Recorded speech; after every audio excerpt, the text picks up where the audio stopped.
Por que um cara com um salário de 70 mil dólares por mês e bônus anual de 150 mil dólares pede demissão? Antes de responder a pergunta, eu vou contar uma coisa. Sou guiado por palavras. Gosto de palavras, do significado delas, de desdobrá-las, de conhecê-las. Vontade, firmeza, inquietude, risco, otimismo, acreditar, surpreender, perguntar, inspirar, empreender, detalhe, sincronicidade, curiosidade, compromisso, vibração, percepção, intuição, verdade. Essas são algumas palavras do meu dicionário. Essas são algumas das palavras do meu dicionário. Verdade, por exemplo, é uma grande palavra, aquilo que condiz com a realidade dos fatos, verdadeiro. As pessoas se distanciam da própria verdade em nome da zona de conforto, por não se perguntarem, por não terem coragem de se provocar.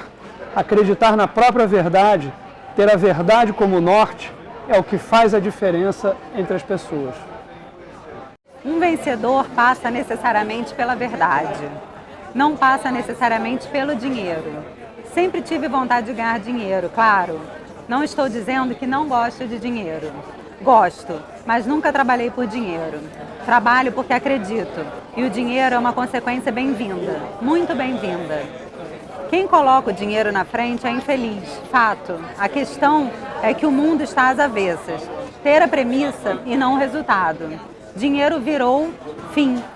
O que faço para ganhar dinheiro? Pergunta errada. Está errada a ordem dos fatores, que nesse caso alteram sim o produto. A conta não vai fechar. Eu abri a mão de um salário mensal de 70 mil mais bônus por isso, para seguir a minha verdade. Valeu, obrigado. Corre o ano de 1997. Tenho 30 anos de idade e estou sentado em uma das cadeiras mais importantes da Sony Music Entertainment. A indústria da música fatura no Brasil mais do que nunca e embolsa mais de $1 bilhão. A Sony tem no seu cash o creme de la creme, um time de cerca de 35 artistas nacionais que vende muito. Roberto Carlos, Zezé de Camargo e Luciano, Skank, Jota Quest, Daniela Mercury, Plant Ramp, Marcelo D2, Djavan, Martins da Vila, Cidade Negra. Uma lista estrelada, diversa e longa, sem contar os internacionais como Michael Jackson, Celine Dion, Mariah Carey, Bob Dylan, Fatboy Slim e Shakira. Minha rotina é algo como tomar um café na casa do Roberto Carlos, foi um privilégio trabalhar com ele, para falarmos do seu novo lançamento e à noite viajar para assistir o show da Shakira em Miami, para na sequência conversar com ela sobre seu álbum no Brasil. O dia a dia em uma gravadora é ou era excepcionalmente acelerado, e eu, por natureza, sou excepcionalmente acelerado. Estava em casa. Durante o dia, reuniões com os artistas, os empresários dos artistas, os empresários das casas de espetáculo, os diretores de compra dos grandes varejistas, os diretores de TV, rádio, jornais e revistas, as agências de propaganda. Um universo de contatos infinito. Ou trabalha-se muito, ou trabalha-se muito. 12 a 14 horas diárias. E à noite, shows, eventos, lançamentos de discos. Adoro-se frenesi. Trabalho para mim está longe de um pejorativo que tem para a maioria esmagadora das pessoas. Amo meu trabalho. Durmo 1 da manhã e acordo às 7 para uma reunião. Numa boa, numa ótima. Só que mesmo envolto no sucesso e no prazer, começo a ficar inquieto e me remexer na cadeira. Há uma revolução em curso no mundo da música. Estou atento a ela, fascinado por ela, curioso, percebendo, intuindo. A revolução se dá em duas frentes. Por um lado, a pirataria física de CDs começa a incomodar a indústria fonográfica e a impactá-la drasticamente. Eu vislumbro um cenário que me causa profunda preocupação. Juntamente com os executivos de outras gravadoras, chego a ter um encontro com o presidente Fernando Henrique Cardoso no Palácio do Planalto para abordar a questão da pirataria. O governo, vale ressaltar, está de portas abertas para discutir o tema. Afinal, a pirataria atinge toda a nossa produção cultural. Na outra ponta surge um modelo de produto digital, um modelo de download, um modelo de venda pela internet. A internet começa a acontecer no Brasil. O site da UOL acabara de ser lançado e eu estava muito atento à dinâmica daquele negócio tão novo. Afinal, estou inserido em uma indústria que depende do suporte físico E ao mesmo tempo, esse suporte físico tem um modelo de pirataria muito simples. No meu entender, a pirataria caminhava para níveis incontroláveis. Isso já havia acontecido na indústria fonográfica quando a fita cassete acabou por conta da pirataria. Chega o fim de 1996 e embarco para Toronto, no Canadá, para uma convenção internacional, das muitas que fiz, de marketing e vendas. Os japoneses apresentam uma caneta, literalmente uma caneta. Mostram aquilo para uma plateia boquiaberta e dizem: aqui dentro estão 4 músicas. Hoje isso sou idiota, banal, corriqueiro. Mas na época, música, para ser transportada, precisava essencialmente de suporte físico, CD, LP, cassete. E para ser ouvida, isso soa pré-histórico também, necessitava de um formato mecânico. No caso do LP, uma agulha encostada nos sulcos para fazer a leitura via rotação do disco. No caso do cassete, igual, um formato mecânico em que o cabeçote lia a fita na medida em que ele passava por ele. Mesmo o CD, um feixe de luz para ler. Enfim, pela primeira vez vejo algo que não tem nada de mecânico, um arquivo, uma completa e absoluta quebra de paradigma. Quando olho aquilo, piro. Isso aí, a reinvenção da roda. Existe agora um modelo que elimina a pirataria física e a indústria fonográfica começa a gerar o hábito do consumo via formatos digitais. Assim, reinventa-se o business da música. É isso. O trem, porém, não segue o trilho óbvio. A indústria fonográfica resolve não se perguntar qual é o produto que realmente vende. Não vendíamos LPs, CDs, DVDs ou qualquer suporte físico. Vendíamos música, certo? Elementar. Não naquele momento. As gravadoras, em vez de se associarem para construir o hábito do comércio virtual de música no nascedouro da internet, se uniram numa cruzada contra o modelo digital. Esse é, sem dúvida, o marco zero do declínio dessa indústria. Um exemplo do que não fazer. Um episódio emblemático na Guerra Santa das gravadoras aconteceu no final da década de 90. A Record Industry Association of America decide processar o Napster, o primeiro programa de compartilhamento de arquivos. Eles acusam o Napster de promover a pirataria e possibilitar a troca de arquivos de áudio protegidos por direito autoral. O resultado, o serviço sai do ar depois de uma batalha judicial pública, que dividiu a classe artística mundial. Na sequência, surgem o Kazaa, eDonkey, Morpheus, Audio Galaxy e todos esses outros serviços. Nesse momento, honestamente, eu decido. A indústria da música não é mais o meu lugar. Não faz parte da minha filosofia, da minha cabeça, do meu entendimento. Para mim fica claro, essa indústria não suportará o impacto da pirataria física e digital. E os donos do poder não querem reconhecer o novo modelo e abocanhar o bolo. O novo bolo, fresquinho. Começo a pesquisar, me inteirar, ler tudo sobre o mercado digital, novas mídias. Considero esse momento crucial na minha carreira como executivo. Tenho um insight duplo.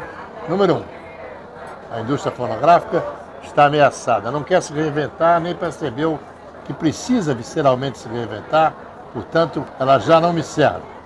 Número 2, existe um mercado gigantesco nascendo.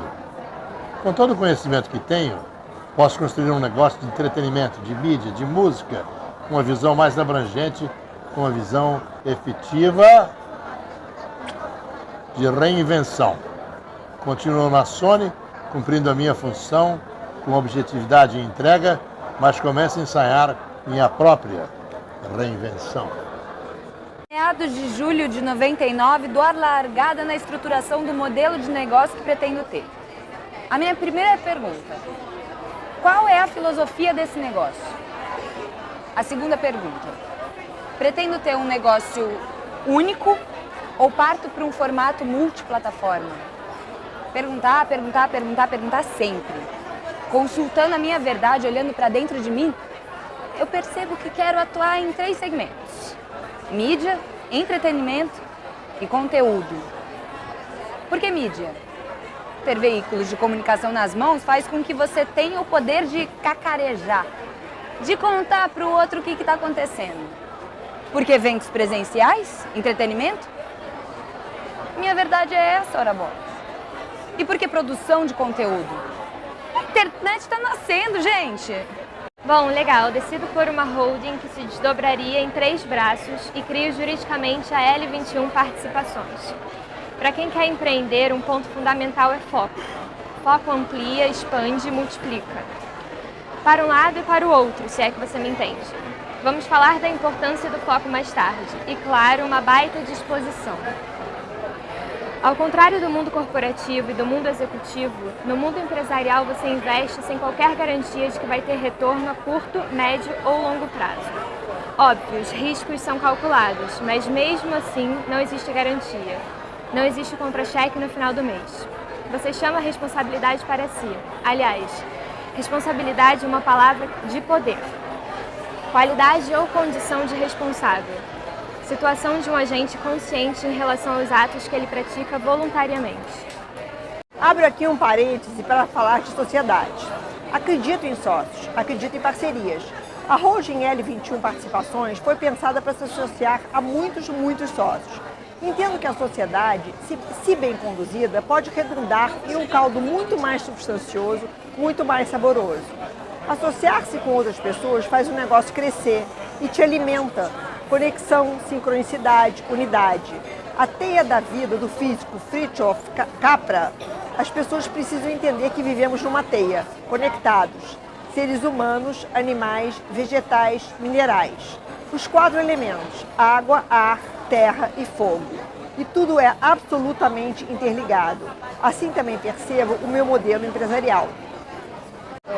Um modelo societário em que as pessoas se somam e se complementam. A capacidade de eleger sócios, claro, é fundamental. Espaço para a nossa intuição, sempre. A palavra sócio, aliás, adoro. É o companheiro, o cúmplice, o parceiro. É aquele que se associa com o outro a fim de obter resultados. Acima do mundo empresarial, acima dos negócios, acima de todas as questões objetivas, eu sempre tive afinidade com pessoas. Isso tem a ver com percepção, com intuição, com acreditar na teia. Na escolha de um sócio, não se deve levar em consideração apenas o plano do negócio. Deve-se perguntar para si próprio, o perfil dessa pessoa tem a ver comigo? Deve-se perguntar se ela tem a clareza de pensamento que eu tenho. Não estou dizendo que uma sociedade tem que ser formada por iguais. Não. O conceito de sociedade é intimamente ligado ao conceito de complementaridade. Comunhão entre 2 pessoas, tem que rolar química. Tem que transcender o pragmatismo. Não existem cursos, pós-graduações ou MBAs para aprendermos a encontrar os sócios certos. É um exercício. No fim das contas, um sócio precisa ser basicamente uma fonte inspiradora. É importante ter em mente que uma sociedade, por mais que funcione, não é indestrutível. Não se pode ter a pretensão de que seja para sempre. Numa relação societária, vale a regra da vida, saber o momento certo de sair de cena. Ou mergulhar ainda mais profundamente nela. Com a L21 Participações no papel, sigo como um executivo com alta remuneração. Continuo vice-presidente da Sony. Aliás, sigo o presidente interino. Em meio ao meu processo de preparação para deixar a companhia, o presidente Roberto Augusto, um cara fundamental na minha carreira, executiva e empresarial, dissertarei mais adiante sobre ele, sofre um assalto na Alagoas, zona sul do Rio, e leva 5 tiros. Um momento forte, difícil e crucial. Minha cabeça já estava totalmente fora da empresa, mas naquela situação trágica, eu preciso fazer valer o voto de confiança que depositaram em mim.